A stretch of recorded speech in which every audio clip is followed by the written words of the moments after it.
안녕하십니까. 2022년 대입 이해와 대비라고 하는 주제로 강의를 맡은 숭의여자고등학교 정재원 인사드리겠습니다. 오늘 제가 다룰 내용은요. 학생부 교과 전형과 논술 전형에 대해서 주로 다룰 텐데요. 이 내용들을 잘 들어보시고 필요한 내용들이 있으면은 꼭 이번 입시에 활용을 해 보시기 바라겠습니다.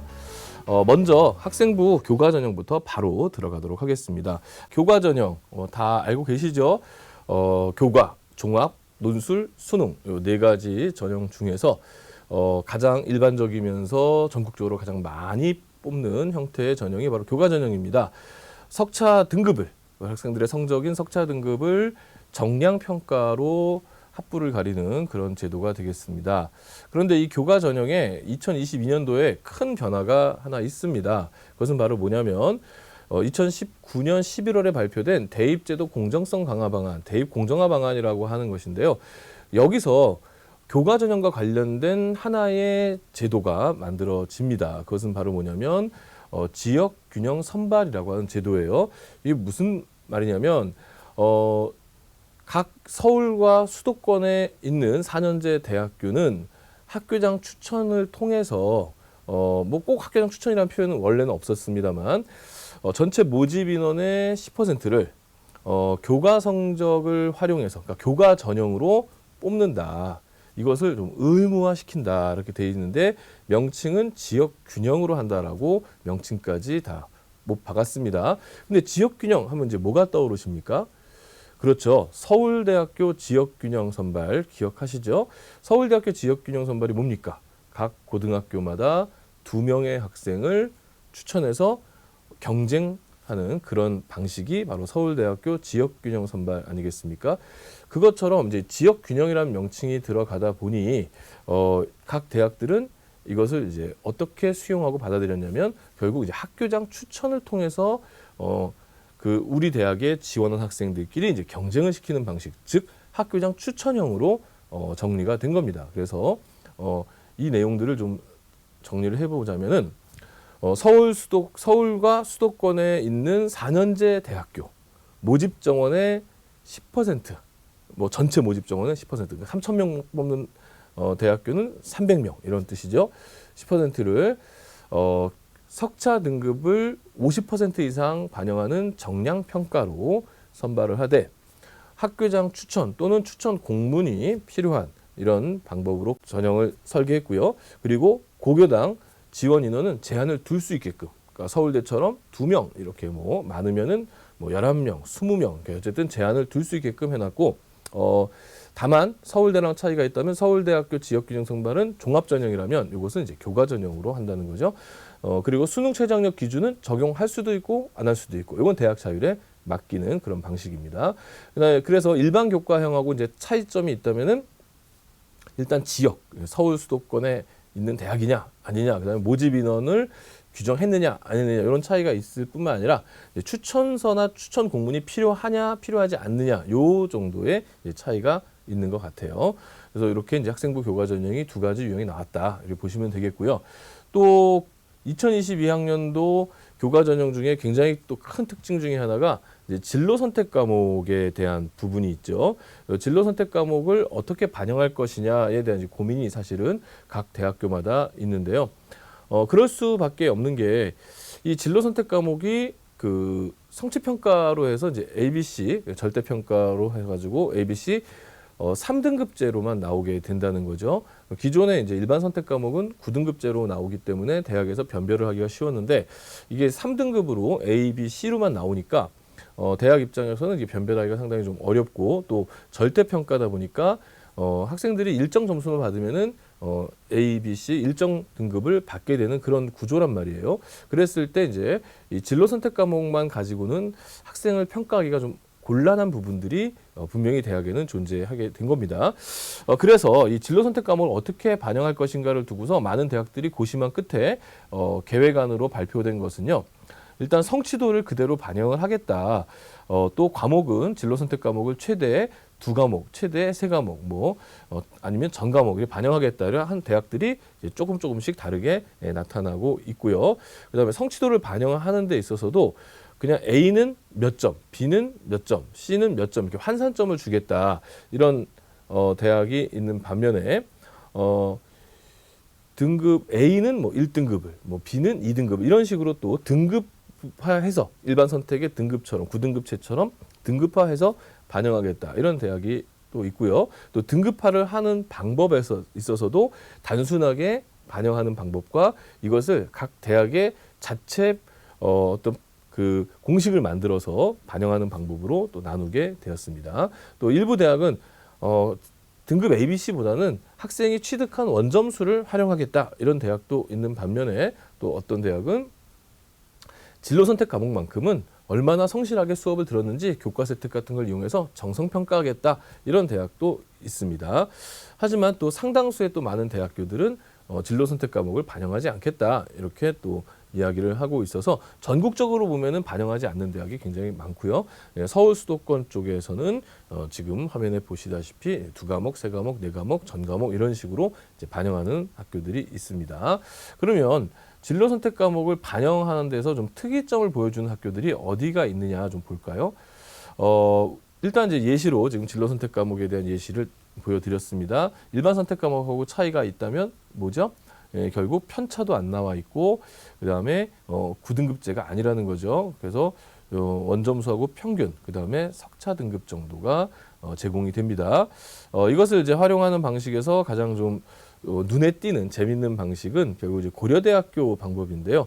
고려대학교는 A에게는 이제 1등급을 주긴 주는데 어떤 식으로 주느냐, 또 B, C 등급을 받았을 때는 또 어떤 식으로 이제 등급으로 일반 등급으로 환산시켜 주느냐 이런 부분에서 좀 차이를 보이고 있어요. 만약에 이제 학생이 A를 받았다. 지금 위에 있는 학생이 과학에서 화학 2가 지금 A죠. A를 받았을 때 이 A는 1을 줍니다. 기본 점수 1을 주고요. 그 다음에 성취도 A 학생 비율이 어떻게 됩니까? 지금 32.4%가 되겠죠. 그러면은 최소한 이제 나오는 것은 1점에다가 100분의 32.4니까 0.32를 더해서 1.32등급이 되는 거죠. A 등급을 받은 친구는 1.32등급. 근데 만약에 문제가 뭐 굉장히 쉽거나 성취 기준에서 고등학교마다 이제 과목마다 성취 기준을 좀 쉽게 좀 점수를 낮게 책정해 가지고 A가 막 한 90%까지 간다. 그럴 수도 있겠죠. 그럴 때는 1 더하기 90% 1.9등급이 나오는 겁니다. 그러니까 이런 방식이고요. 그다음 B는 좀 다릅니다. B는 A 등급에 해당되는 성취 비율을 다시 또 그 기준을 다시 만들었어요. 그래서 4%까지는 1등급, 그다음에 11%까지는 2등급, 23%까지는 3등급, 그다음에 뭐 40%까지는 4등급 이런 식으로 쭉 나왔습니다. 근데 보니까 지금 A 비율이 32.4니까요. 어디에 해당됩니까? 30이니까 여기 4등급에 해당이 되네요. 그렇죠? 4등급. 그러면 기본의 등급은 4. 거기다가 두 번째가 뭐냐면 성취도 B까지의 누적. 성취도 B까지의 누적이 지금 63.3이 나오네요. 그렇죠? 그러니까 0.63. 4 더하기 0.63 해가지고 화학은 1.32. 아시겠죠? 예, 그 다음에 기하는 4.63. 이거 이해되셨죠? 예, 이렇게 반영하는 방법의 대학이 고려대학교가 이제 가장 대표적인 대학이 있고요. 두 번째는 이제 연세대 방식이 있어요. 고려대 방식하고 좀 차이가 있는데 여기는 이제 어떻게 되냐면은 연세대는 이제 기본적으로 그 공통 과목이 30점, 그 다음에 일반 선택 과목이 이제 50점이 들어가고 진로 선택 과목이 20점이 들어가는 그런 방식입니다. 100점 만점으로 환산했을 때, 그랬을 때 그 진로 선택 과목의 A, B, C를 이제 A는 20점 만점을 준다는 얘기고요. B는 15점, 그 다음에 C는 10점으로 계산한다는 거죠. 그러면 이제 총점이 이제 어떻게 나오는 방식이 공통 과목하고 일반 선택 과목으로 80점, 그 다음에 진로 과목 점수로 20점이 들어가면서 총점이 만들어지는 그런 방식이다라고 하는 거고요. 그 다음에 이제 숙명여대 같은 경우는 좀 더 단순합니다. 숙명여대 같은 경우는 A에는 1등급, B에는 2등급, C에는 4등급 이렇게 주는 방식으로 진로 선택 과목을 반영을 하게 됩니다. 근데 여기서 제가 좀 쉽게, 아주 쉽게 좀 설명을 해드리면은 진로 선택 과목의 경우 이렇게 보시면 됩니다. A는 큰 영향이 없다. 그러니까 A를 받았을 때 큰 이득은 없다. 이렇게 보시면 되고요. 다만 C를 받았을 때는 손해가 막심하다. 이렇게만 이해해 두셔도 될 것 같고요. 아마도 교과 전형을 지원하려고 하는 학생들의 경우에는 못해도 B는 나오지 않을까요? 그래서 C가 나왔을 경우에는 단순하게만 보더라도 상당히 불리할 것은 확실하다. 그렇게 보시면 될 것 같아요. 다만 전체적인 비중을 봤을 때는 반영하는 비율도 높은 편은 아니고요. 전체에서. 그래서 일반 선택이나 공통 과목을 대체로 많이 반영하고 진로 선택 과목은 뭐 2과목, 3과목 내지는 비율적으로 20% 뭐 이런 식으로 반영하기 때문에 큰 비중은 차지하지 않는다. 따라서 A를 받았다고 해서 크게 이득이 될 것은 없다. 다만 C를 받았을 때는 분명한 감점은 존재한다. 이렇게 이해하고 넘어가겠습니다. 그 다음에 이제 수도권의 이 지역균형 전형에 대해서 좀 더 구체적으로 좀 알아보도록 할게요. 크게 이렇게 보실 수가 있습니다. 추천 인원이 제한이 없는 경우가 있고, 그 다음에 그러면서 동시에 수능 최저가 없는 이런 케이스가 있고요. 추천 인원 제한이 없지만 수능 최저는 있는 그런 학교가 있고, 추천 인원 제한도 있고 수능 최저도 있고, 또 추천 인원 제한이 있고 수능 최저는 없고, 이렇게 해서 크게 4가지로 분류가 될 수 있을 것 같습니다. 그래서 먼저 추천 인원 제한이 없는데 수능 최저도 없는 그런 대학들은 다음 보시는 바와 같습니다. 가천대, 광운대, 대진대, 덕성여대, 명지대, 신한대, 인천대, 평택대 정도가 될 것 같고요. 그 다음에 추천 인원 제한은 없지만 수능 최저는 있는 학교들이 건국대, 국민대, 서울교대, 서울여대, 성신여대, 숭실대, 아주대, 한양대, 에리카 캠퍼스, 차의과대학이 있고 을지대가 있는데요. 차의과대학하고 을지대는 이제 일부만 뭐 이제 보건 계열이니까 아무래도 일부만 있을 것 같습니다. 그리고 추천 인원 제한이 있지만 수능 최저가 없는 학교들은 이제 강남대, 동국대, 상명대, 세종대, 연세대, 이화여대, 한양대 정도가 될 것 같고요. 이 가운데 동국대나 연세대나 이화여대 같은 경우에는 면접이 동국대는 서류죠. 서류가 들어가 있고 연세대와 이화여대 같은 경우 면접이 들어가 있어서 수능 최저학력 기준의 그 학업 역량 평가 부분들을 서류 평가나 면접으로서 이제 약간 이제 확인을 하는 그런 과정을 거칠 것 같습니다. 그리고 추천 인원 같은 경우에는 많은 경우에 지금 10명, 11명까지 추천이 되고요. 학교의 규모에 따라서 비율로 적용하는 경우도 있는데 연세대학교가 5%, 이화여대가 원래 이제 고교 추천 전형이 있었죠. 그 원래 있었던 전형보다는 좀 더 비중이 좀 커집니다. 그래서 5%를 추천할 수 있대. 최대 10명. 그러니까 뭐 학생 규모가 엄청 큰 학교들 같은 경우에 5% 추천했을 때 상당히 많은 학생들이 이제 추천 대상자가 되잖아요. 그래서 최대 10명까지만 추천할 수 있게끔 돼 있습니다. 추천 인원 제한이 있고 그다음에 수능 최저학력 기준이 있는 그런 대학들은 지금 보시다시피 가톨릭대, 경기대, 경희대, 고려대, 단국대, 서강대, 서울과학기술대, 서울시립대, 성균관대, 수원대, 숙명여대, 인하대, 중앙대, 한국외대, 홍익대 등이 있습니다. 이 가운데 몇 가지 좀 특징적으로 보실 수 있는 것이 뭐냐면 경희대학교. 경희대학교는 원래 학생부 종합전형이었죠. 네, 학생부 종합전형의 고교연계 전형을 교과 전형인 지역규정 전형으로 성격을 바꿨고요. 그다음에 전통적으로 교과 전형을 하지 않았던 대학들이 또 눈에 띄죠. 바로 서강대와 성균관대가 교과 전형이 없었는데 의무적으로 10%를 뽑다 보니까 교과 전형 안으로 들어왔습니다. 추천 인원을 보게 되면은 가톨릭대, 경기대 같은 경우 또 한국외대 이런 경우에 이제 굉장히 인원이 많죠. 20명 가까이, 20명 내지 뭐 15명 이렇게 추천 인원이 되는 학교가 있고요. 그 밖의 대학들은 이제 뭐 8명, 10명 이런 정도의 수준인데요.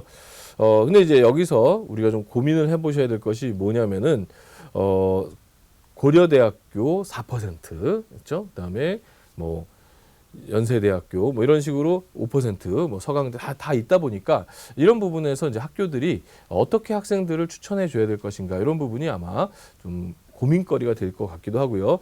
그다음에 이게 이제 추천서가 필요하다고 그랬지 않습니까? 이제 추천서라고 해서 이제 기존에 있던 담임 추천서처럼 학생에 대해서 뭐 일일이 평가해 가지고 제출하는 건 아닐 것 같고요.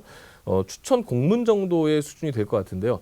문제는 이제 추천 추천 제한이 있는 곳은 고등학교에서 추천위원회 같은 게 열려가지고 파악할 수가 있다는 거죠. 그런데 추천 제한이 없는 경우에는 이제 학생들이 임의로 쓸 수가 있게 되죠. 그랬을 때는 이 공문이 필요한데 임의로 썼을 때는 이제 공문의 대상자가 되는지 안 되는지를 학교가 파악하지 못하면은 원서를 써놓고 공문을 못 받아서 이게 그 전형이 성사 안 되는 그런 케이스도 생길 수가 있거든요. 그리고 또 이게 학교 추천의 경우에 지금까지 이제 학생부 종합 전형에 이제 학교 추천이 되게 있었지 않습니까? 그랬을 때도 항상 나왔던 문제는 뭐냐면 과연 학생이 추천을 받는지 안 받는지에 대해서 담임 선생님이나 이 학교 측이 모르는 경우가 있어요. 그러니까 알 수가 없는 경우가 있다는 거죠. 뭐 저도 뭐 담임 생활을 오래 했고 지금도 계속 3학년 담임하고 있지만 할 때마다 상당히 부담이 되는 거죠. 학생하고 상담했을 때는 학생이 저 추천 안 받을 겁니다라고 했다가도 또 부모님의 입장이 또 달라져가지고 부모님 입장에서 또 추천을 받았으면 하는 거고, 근데 그런 마음들을 또 직접적으로 담임 선생님께 표현을 하지 않으면 담임 선생님이 무슨 뭐 관심법이 있는 것도 아니고 학생이 어떤 마음을 갖고 있는지, 학생의 학부모는 또 어떤 생각을 갖고 있는지 전혀 모른다는 거죠. 이랬을 때 정말 학교와 학생과 학부모가 이렇게 소통이 잘 돼야 된다는 겁니다. 특히 이제 추천 제한이 없는 학교를 쓰는 경우도 학생이 분명히 그런 전형을 썼다면 학교에다 통보를 알려줘야 되는 부분이 있는 거고요. 그리고 추천을 받고자 하는 의지가 있다면은 추천위원회가 열릴 만한 시기가 아마 8월 달쯤 될 것 같아요. 8월 정도가 되겠죠. 가장 적당한. 그러니까 3학년 1학기 내신 성적이 완전히 확정이 되고 7월 모의고사 정도가 끝난 상태에서 아마 추천위원회가 열릴 거란 말이죠. 그러면 그 전에 학생들은 제가 선생님, 담임 선생님 제가 추천받고 싶습니다. 이런 의지를 표현을 해줘야 되는 거고, 추천을 안 받겠다 그러면 저는 추천을 안 받겠습니다라고 확실하게 그 소위 이제 클리어가 돼야 된다는 그런 부분이 있습니다. 그래서 소통이 굉장히 중요한 부분이다. 특히 학교에서는 이 학생들을 어떤 방식으로 이제 선발을 할 것인지에 대해서 고민도 하셔야 될 것 같습니다. 그러면 이런 지역균형에서 수능 최저학력 기준에 대해서 조금 더 살펴볼게요.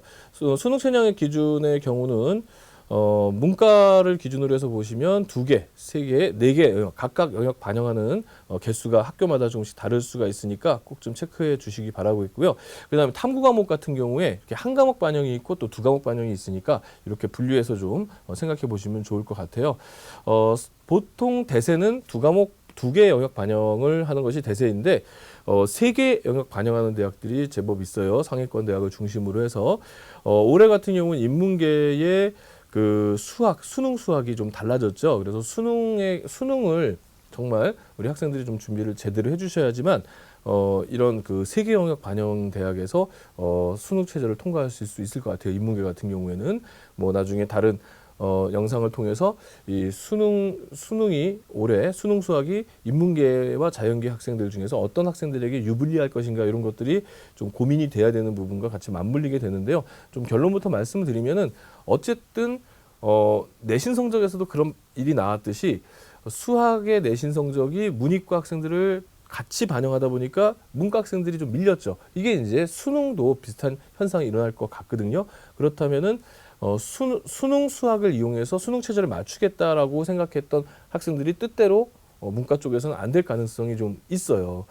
따라서 이럴 경우에는 영어라든가 사탐이라든가 국어 같은 것이 확실하게 탄탄하게 나와줘야 되는 부분이 있거든요. 그래서 3개 영역을 반영하는 대학을 준비하는 학생들은 수학도 물론 중요하지만은 영어나 사탐 같이 어느 정도 일정한 노력으로 일정한 등급을 받을 수 있는 과목들에 있어서는 정말 최선을 다해서 준비를 하셔야 되겠습니다. 자연계에서 한번 살펴볼게요. 자연계에도 이제 크게 좀 나눠보면은 의치한 수약, 그러니까 의대, 치대, 한의대, 수의대, 약대하고 그다음 일반 자연계를 나눠볼 수가 있을 것 같은데요. 이쪽에 이제 의치한 쪽은 아무래도 1등급이 최소한 4개 영역 중에서 1등급이 2개 정도는 나와야만 안정적으로 수능 최저를 통과할 수 있는 수준이 된다 이렇게 보실 수가 있을 것 같아요. 가천대 한의대가 2개가 2등급이 나와줘야 되겠고요. 동덕여대 약대가 2개 합 4, 상대적으로 좀 약한 편이죠. 그리고 세계합으로 나온 학교들을 보면은 가천대 의대나 인하대 의대 같은 경우는 세계 1등급을 요구하고 있고요. 나머지 대학들은 보면 세계합 5, 세계합 6 정도 나오고 있습니다. 그다음에 4개를 모두 요구하는 학교들은 중앙대학대, 가톨릭대 의대, 고려대 의대인데요. 차이가 있다면 탐구를 하나냐 2개냐 이 정도 차이가 있는 것 같습니다. 그다음에 이제 일반 자연계들을 살펴보면요. 일반 자연계들은 지금 역시 이제 문과와 마찬가지로 2개냐, 3개냐, 4개냐 어떤 반영 개수가 좀 나눠지게 될 것 같고요. 또 그 안에서도 탐구를 하나 반영하느냐, 2를 반영하느냐, 또 탐구를 반영할 때도 사탐, 과탐 구분이 없느냐, 아니면 과탐만 반영하느냐에 따라서 다 다르게 나타납니다. 따라서 제가 정리한 표에서 탐이라고 써 있는 것은 사탐, 과탐 모두 반영하는 학교가 되겠고요. 과라고 표현한 것은 과탐만 적용 가능한 대학을 얘기하는 거고요. 그리고 가로에 하나, 1 써 있는 것은 한 과목, 2 써 있는 것은 2과목을 반영하는 학교가 되겠습니다. 보통 이제 그 2개를 반영하고 또 수학 선택 과목이 또 달라지기도 합니다. 수학 선택 과목도 확률 미적 기하냐 아니면 미적 기하 중에 하나냐 이게 또 차이가 있을 수가 있는 것 같아요. 그래서 우리 학생들이 자신에게 좀 유리한 또 자기가 맞출 수 있는 부분들을 잘 판단해서 선택을 하셔야 되겠고, 이 교과 전형의 범위가 넓어진 만큼 이 수능 최저학력 기준의 중요도도 사실은 좀 많이 올라갈 수 있는 그런 해가 될 것 같습니다. 아마 이제 각 고등학교들은 이제 이런 거 가지고 고민을 좀 하셔야 될 것 같고, 대략적인 그 추천의 범위들도 학교마다 좀 생각을 해 보셔야 될 것 같습니다. 물론 이제 서울대학교 같은 경우 2명 추천하지만 이건 종합 전형이죠. 이제 그 밑에 이제 연세대, 고려대가 각각 이제 비율적으로 적용을 하고 있는데, 대략 뭐 연세대나 고려대, 서강대, 성균관대, 한양대, 그다음에 서울시립대까지가 제가 볼 때는 좀 자원들이 좀 중복 자원들이 많이 겹칠 것 같습니다. 이랬을 때 또 추합으로 얼마나 빠져나갈 것인가도 좀 생각을 해보셔야 될 것 같고, 추합으로 빠져나가는데 이게 수능 최저가 있을 경우에는 수능 최저 통과자들만 추합 대상이 된단 말이죠. 이렇게 되면은 종종 소위 말해서 좀 비는 경우가 생길 수도 있어요. 상위권 아이들이 쫙 빠져나가면은 조금 성적이 낮은 친구들이 추합으로 될 가능성도 뭐 있는 이런 학교들이 몇 군데 이제 눈에 보이기도 합니다.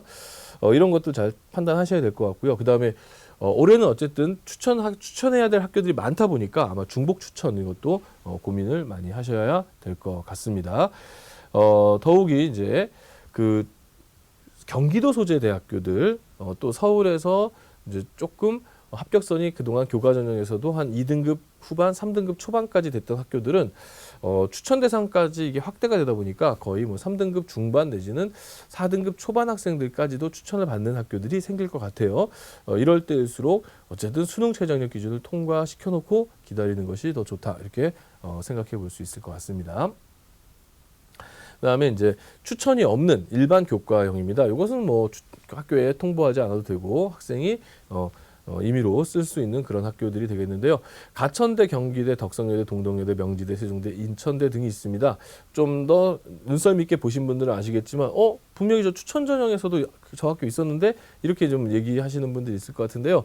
맞습니다. 뭐 가천대나 경기대나 뭐 덕성여대, 명지대, 세종대 이런 인천대도 마찬가지겠죠. 이 학교들은 2개 이상의 교과 전형 운영을 하게 됩니다. 그래서 학교장 추천형도 있고요. 일반 교과형도 있습니다.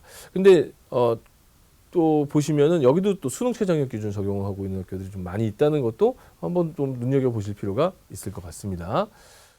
예, 그러면 교과 전형 한번 이제 정리하고 넘어가겠습니다. 2022년도 입시에 가장 큰 변화가 교과 전형에 분명히 있습니다. 보시다시피 2가지 큰 변화가 있는 거죠. 학교장 추천이라고 하는 지역균형이라는 것이 하나 있고요. 또 하나가 진로 선택 과목의 반영, 이런 2가지의 큰 변화가 있습니다. 보통 이 교과 전형들은 내신 성적 중심으로 뽑힌다라고 생각을 하지만 올해처럼 이렇게 교과 전형의 범위가 광범위하게 확대됐을 때는 결국 수능 최저를 통과해놓고 그 다음에 내신 성적으로 판별이 되기 때문에 결국에는 수능 최저가 의미 있는 이런 전형이 될 것 같아요. 그래서 일부 대학교들, 특히 수능 최저가 높은 일부 대학교는 애초에 그냥 교과 전형이라기보다는 수능 최저 전형 이렇게 해석할 수도 있을 것 같습니다.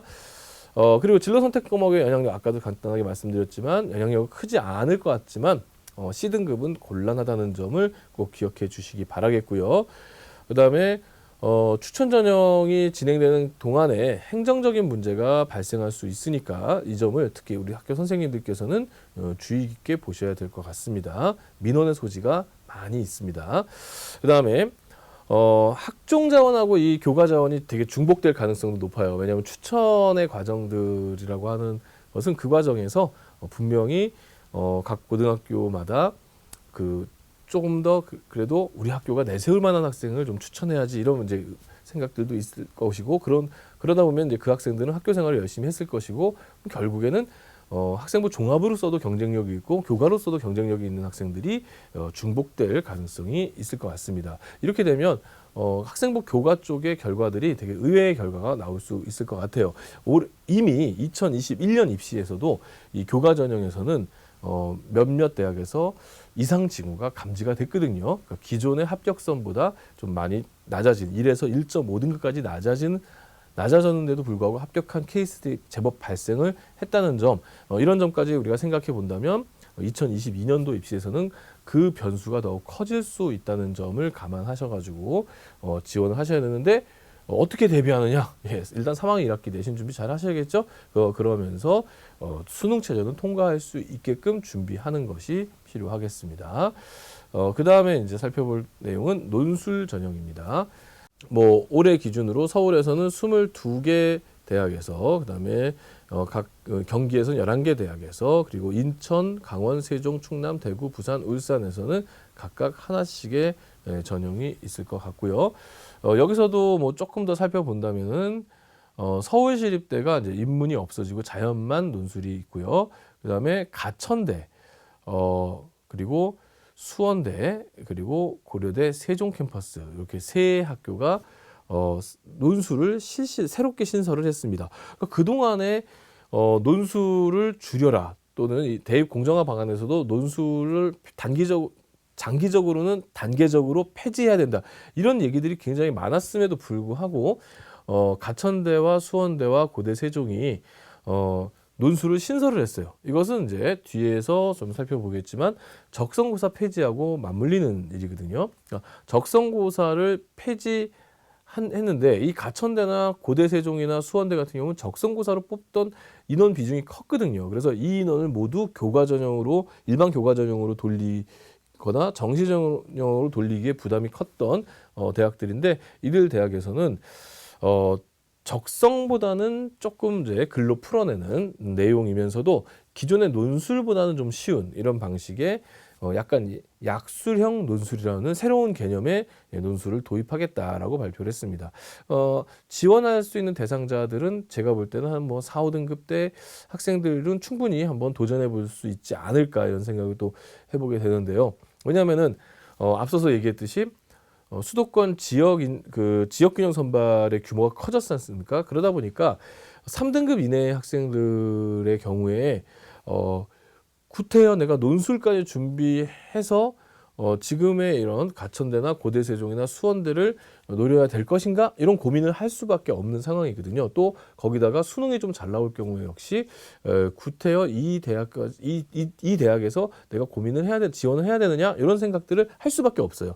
그러면 결국 내신에서도 그 지역균형 추천에 해당되지 않는, 또 수능에서도 정시로 이 대학에 갈 수 있는 아이들이 아닌 그 아래급에서 결정이 될 것이기 때문에 결국에 보면은 내신이나 수능 모두 한 4등급 정도 수준의 학생들에게 가장 적합하고 적절한 논술이 아닐까, 이렇게 조심스럽게 예측을 해봅니다.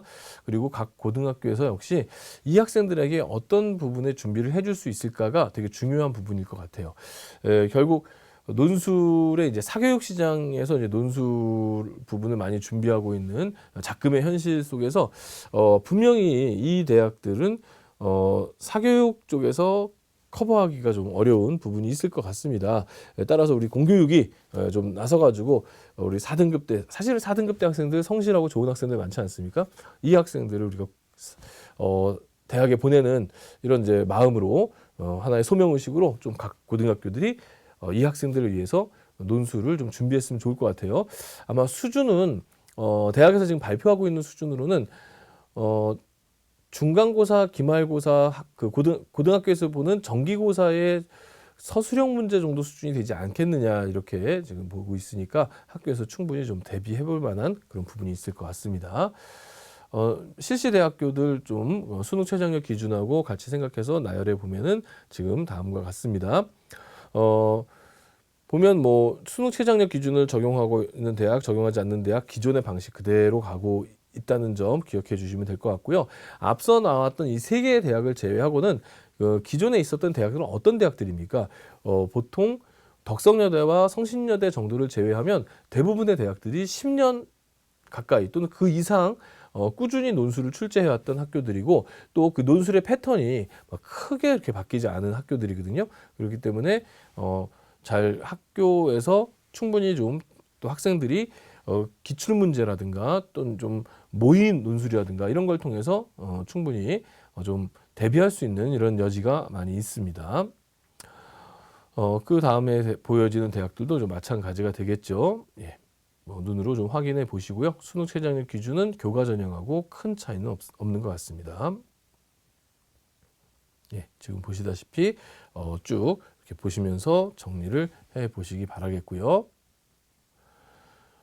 보통 이제 인문계 논술 같은 경우에는 출제되는 과목도 일정한 패턴을 지금 보이고 있습니다. 쭉 분석을 해보면은 통합사회, 사회문화, 생활과윤리, 윤리와 사상, 경제, 정치와 법이 대세를 이루고 있죠. 거의 뭐 두 자릿수, 뭐 20번 이상, 20개 대학 이상에서 출제가 되는 경우도 있었고 반면에 세계사, 한국지리, 세계지리, 한국사, 동아시아사처럼 역사와 지리 파트에서는 그렇게 많이 출제가 되지 않았죠. 사실 이걸 또 한 커플 더 벗겨서 내용을 들여다보면은 실제 역사나 지리 쪽은 그 자체를 묻는 시험보다는 그냥 자료 제시 정도가 되는 거죠. 뭐 역사 같은 경우에는 일종의 하나의 그 역사적 사건, 하나의 에피소드 이런 것들이 소개가 된다거나 지리 같은 경우에는 통계 도표 자료 같은 것들이 이제 소개가 된다거나 이런 정도가 출제가 되는 거고요.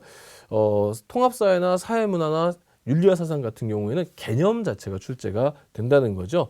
특히 뭐 사회문화에서 많이 다루고 있는 이런 여러 갈등적인 개념들이 좀 있습니다. 늘 지금도 인류 사회에서 고민하는 개념들, 뭐 대표적으로 뭐 개인이 중요하냐, 사회가 중요하냐, 또 이 사회는 실제로 존재하는 거냐, 아니면 형식적 존재인 거냐, 뭐 이런 것들에 대한 고민들이 있는 거고요. 철학에 있어서도 어떻게 사는 것이 이제 바람직한 것이냐, 경험적인 부분들 또는 연역적 부분들 이런 것들에 대한 개념들 많이 공부하지 않습니까? 이제 그런 것들이 이제 많이 출제가 될 것 같고요. 자연계 같은 경우는 기본적으로 이제 수리논술 쪽을 기본으로 삼고 있대.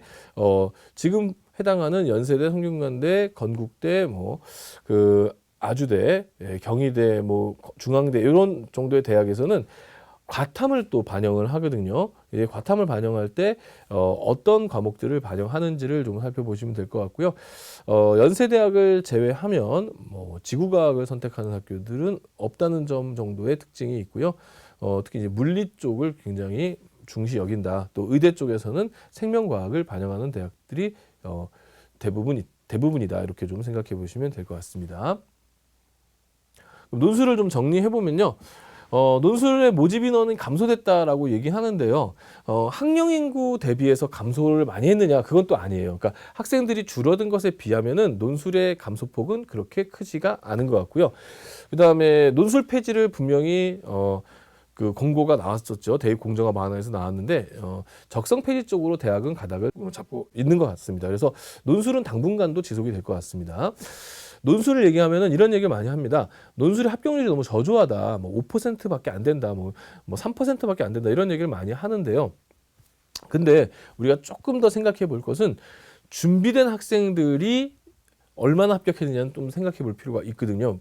무슨 말이냐면 보통 논술을 보는 학생들이 대체로 준비를 안 하고 보는 케이스들이 더 많습니다. 그러니까 허수가 많다는 얘기죠. 9월 원서 쓸 때쯤 돼서 특히 어떤 학생들이요? 3월부터 저는 정시로만 갈 겁니다. 전 정시합니다. 수능만 하겠습니다. 뭐 이랬던 친구들이 9월 달에 친구들 막 원서 쓰고 이러면은 수시 원서 쓰고 이러면 막 괜히 불안해가지고 살펴보다가 수능 끝나고 3주 뒤에 보는 논술 이런 것 중심으로 해서 막 논술 전형을 막 쓰기 시작하거든요. 막 3주 수능 끝나고 3주 동안 논술 준비 열심히 할 거야 이렇게 생각하는데 그동안에도 안 했던 논술이 수능 끝나고 그 풀어진 마음속에 3주간 제대로 될까요?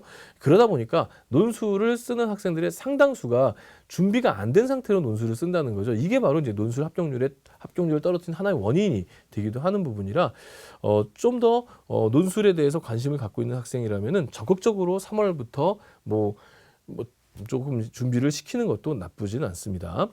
논술이 이제 상위권 대학의 전유물은 아닌 것 같습니다. 이제 중하위권 대학에서도 상당히 많은 대학들이 이제 논술을 이제 하게 되는 거죠. 특히 올해 실시되는 그 세계 대학교를 포함해서 아주 높은 학생들이 쓰지 않는 그런 학교들이 몇 개 있습니다. 대표적으로 경기대라든가 성신여대라든가 가톨릭대라든가 덕성여대라든가 이런 대학들은 1, 2등급 대 내신을 갖고 있는 학생들은 교과 전형으로 쓰지 굳이 논술까지 안 쓰거든요. 그래서 3, 4등급 대 학생들이 주류를 이루는 학교들이 있습니다.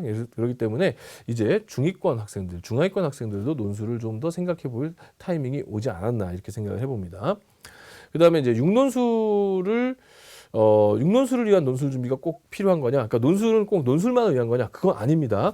예를 들어서 서울대학이라든가 카이스트라든가 이런 대학들은 면접 전형에서 사실상 논술형 면접을 봅니다. 그러니까 논술은 이제 손으로 쓰는 거겠지만 서울대 일반 전형이나 카이스트 같은 경우에 면접을 할 때 제시문을 주면서 분석해가지고 답변하게끔 만드는 그런 부분인데요. 자세히 보면은 논술 문제처럼 지문이 있고 또 논제가 있고 답을 하게 만듭니다. 다만 그 답을 입으로 할 뿐이죠. 그래서 이런 대학이 있기 때문에 사실은 서울대 일반 전형을 준비하는 학생들이라면은 연대 논술이라든가 서강대 성대 논술, 한양대 논술 같은 경우는 같이 병행해서 공부해주면은 도움이 좀 더 훨씬 더 많이 된다라는 것을 좀 기억해 주시기 바라겠습니다. 마지막으로 이제 적성고사 폐지와 그 영향과 의미에 대해서 좀 살펴보도록 하겠습니다. 적성고사 폐지 후에 이제 신설되는 전형들이 생겼습니다. 적성고사로 뽑았던 인원을 다른 전형으로 이제 돌린 거죠. 그래서 대표적으로 36대, 서경대, 한성대, 성결대, 을지대, 평택대, 한신대 같은 경우에는 교과 전형으로 가게 되고요. 이 가운데 이제 평택대 같은 경우는 이제 수도권의 대학이다 보니까 지역인재 전형으로 전환을 해서 선발을 하게 됩니다. 36대와 성결대와 을지대 같은 경우에는 일정 배수를 1단계 뽑은 다음에 2단계에서 면접을 실시하게 되고요. 서경대, 한성대, 평택대 같은 경우에는 교과 성적만 가지고 그 다음에 한신대는 일괄 합산이 돼 1단계, 2단계 나누지 않고 면접을 무조건 보는 방식으로 바뀌었습니다. 앞서 말씀드렸다시피 가천대, 고대세종, 수원대는 논술 전형으로 전환을 했고요. 한국산업기술대는 독특하게도 KPU 실천인재 전형이라는 학생부 종합 전형을 신설해서 적성으로 뽑았던 인원을 돌렸습니다. 적성이 폐지가 되면은 결국에는 이제 성적대별로 지원 경향과 그 영향을 이제 미칠 수밖에 없는 그런 상황이 되는데요. 일단 이제 그 적성으로 많이 지원했던 것을 살펴보면 3.6등급부터 6등급 이하까지 아주 광범위하게 적성을 많이 생각을 했습니다. 실제로 이제 적성이 3에서 5등급 사이의 학생들이 좀 많이 합격을 했던 것도 사실이고요. 물론 학교마다 좀 차이가 있지만은 그래서 이제 가장 많이 도전도 하고 많이 합격하는 친구들은 결국 이제 5등급 대 학생들이 좀 많았었거든요. 그런데 이 4, 5등급 대 학생들이 적성이 없어지니까 이제 이 학생들이 또 어디로 움직이느냐. 대학도 이 전형을 어떻게 바꾸느냐의 문제가 생기지만 학교도 이 학생들을 어떻게 움직이느냐의 문제가 또 생길 수밖에 없을 것 같습니다. 그래서 내신 성적대별로 이제 합격선이 좀 달라질 것 같은데요. 살펴보면은 물론 이제 위에 있는 1등급 때부터 해서 3등급 때까지는 대체로 교과 전형을 중심으로 또는 종합 전형을 중심으로 서울 수도권 쪽에 있는 학교들이 이제 주로 타겟이 될 것 같고요. 3.6등급, 그러니까 적성 전형으로 많이 학생들을 선발했던 또 많이 학생들이 지원했던 3.6에서 9등급까지 학생들, 특히 4, 5등급 대의 학생들의 경우에는 아마 이 학생들은 이제 교과 쪽으로 좀 눈을 돌려야 될 것 같습니다. 특히 이제 서울권은 좀 좀 부담스러울 수 있고요. 이제 수도권 쪽에 교과 전형 쪽으로 좀 눈을 돌리시든가 아니면 정시가 전체적으로 늘어나니까 정시 쪽으로 눈을 돌리는 이런 경향성들이 있을 것 같습니다. 그래서 그런 이제 4, 5등급대 학생들에서 변화가 좀 주어지지 않을까 이렇게 생각이 들고요. 이제 정리를 해보자면요. 이제 8만 명대의 그 대이동이 일어날 것 같습니다. 적성을 지원한 학생들이 그동안 한 8만 명 정도 되는데 이 학생들이 대거 중하위권대 및 전문대의 교과 전형 쪽으로 상당히 이제 많이 몰릴 것 같아서 경쟁률이 크게 올라갈 가능성이 있을 것 같습니다. 그 다음에 중하위권 학생들이 이제 이쪽에서 워낙 경쟁이 치열하다 보니까 결국 정시 쪽으로 이제 넘어가는 학생들도 많아서 중하위권의 이제 정시 준비는 그 필수적인 요소가 될 것 같습니다. 그러다 보니까 이제 적성으로 준비했던 학생들의 정시 대비, 적성으로 준비했던 학생들의 교과 전형으로의 전환 이런 부분들이 올해 예상이 되고 있습니다. 예, 그럼 좀 마무리 해보도록 할게요. 올해의 교과 전형과 논술 전형의 특징이 뭐냐? 그러면은 엉뚱하게도 수능의 중요성이 증가됐다라고 말씀을 드릴 수 있을 것 같아요. 그 왜 그러냐? 교과 전형인데 수능 최저가 있는 학교들이 제법 많았다는 점 기억하셔야 될 것 같고, 뭐 여기서 지금 다루진 않았지만 정시 전형의 확대도 우리가 좀 생각을 해봐야 될 것 같아요. 그렇다면 수능의 중요성이 매우 중요해졌다. 그럼 수능을 우리가 어떤 방식으로 준비해야 되느냐? 최소한 내가 가고자 하는 대학교에서 요구하는 수능 최저학력 기준 통과 수준만큼은 만들어 놔야 된다. 이것을 좀 기억해 주시기 바라겠고요. 그러면서 동시에 3학년 1학기에 우리 학생들이 무엇에 초점을 두고 준비해야 될 것인가를 우리가 생각했을 때 내신 관리가 상당히 의미가 있다. 이렇게 얘기할 수 있을 것 같아요. 일단 교과 전형이 증가함으로써 분명히 3등급, 4등급 초반까지에도 그 여파가 올 거라고 분명히 생각이 들고요. 그리고 이번에 다뤄지지 않았지만 우리 학생부 종합전형에서 자세히 다뤄지겠지만 학생부 종합전형의 서류 간소화 대학들이 제법 많이 늘어났거든요. 이렇게 되면 3학년 1학기에 여러 활동들도 물론 중요하겠지만은 교과 안에서 학교 수업 안에서 분명히 다른 학생들과 차별성 있는 어떤 모습들을 보여줘야 된다는 거죠. 그럼 결국 교과 성적이 굉장히 큰 영향을 끼치지 않을까 이렇게 생각을 해봅니다. 그래서 3학년 1학기의 내신 관리가 이 교과 전형과 맞물려서 매우 중요해진 올해가 될 것 같다 이런 생각을 해보고요. 그 다음에 무엇보다도 학교와 교사와 학생과 학부모의 소통이 매우 중요합니다. 그러니까 학교 쪽에서는 이제 학교장 추천위원회 같은 것들이 아주 객관적이고 공정하게 이루어져야 될 것 같고요.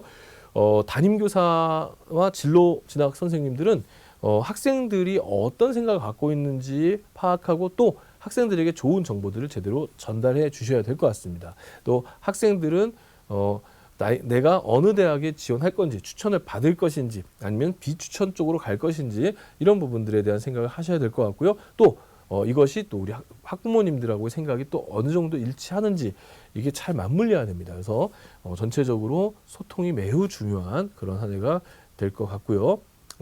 앞서 계속 반복적으로 언급했듯이 이 중위권 학생들, 중위권 이하의 학생들도 이 교과 전형에서 틈새가 분명히 생길 것 같습니다. 그래서 수능 최저를 통과시켜 놓으면서 충분히 한번 고려해보고 대비하는 그런 것도 올해의 특징일 것 같습니다.